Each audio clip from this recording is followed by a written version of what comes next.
सार्वजनिक राज्यभरातील गर्दीच्या ठिकाणी आणि पर्यटन स्थळी दर्जेदार सार्वजनिक शौचालय उभारण्यासाठी युथ आयकॉन कृष्णराज महाडिक यांनी महत्त्वपूर्ण पुढाकार घेतला आहे. देशभर आधुनिक शौचालये उभारण्यात अग्रगण्य असलेल्या उलू कंपनीसोबत त्यांनी याबाबत करार केला आहे. या माध्यमातून महाराष्ट्रातील विविध शहरांमध्ये महामार्गावर, पर्यटन स्थळावर आणि सार्वजनिक ठिकाणी शौचालयांची उभारणी करण्यात येणार आहे. या प्रकल्पाच्या पुढील टप्प्यासाठी कृष्णराज महाडिक यांनी मुंबईतील मंत्रालयात राज्याचे परिवहन मंत्री प्रताप सरनाईक यांची भेट घेऊन सविस्तर चर्चा केली.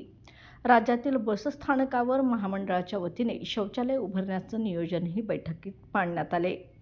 तसेच सार्वजनिक ठिकाणी आणि पर्यटनस्थळी होणाऱ्या गैरसोयीबाबत मंत्री सरनाईक यांनी सकारात्मक भूमिका व्यक्त केली. महाडिक यांनी सांगितलं की सर्व कायदेशीर प्रक्रिया पूर्ण होताच राज्यभर शौचालय उभारणीला सुरुवात करण्यात येईल. नागरिकांच्या मूलभूत सोयीसाठी हा प्रकल्प महत्त्वाचा ठरणार असल्याचं देखील ते यावेळी म्हणाले. बाळ, फ्रीजमधून श्रीखंड काढ ना. आम्ही पूर्वी घरीच बनवायचो श्रीखंड. त्याची चवच वेगळी होती. आता काय सगळं रेडीमेड. आजी, हे श्रीखंड खाऊन बघ. आज तुझ्या आईनं घरीच बनवलं की काय? हे आहे गोकुळचं श्रीखंड. अगदी जिभेवर रेंगाळणार. जिभेवरच नाही तर मनावरही रेंगाळणार. गोकुळ श्रीखंड, मनावर रेंगाळणार.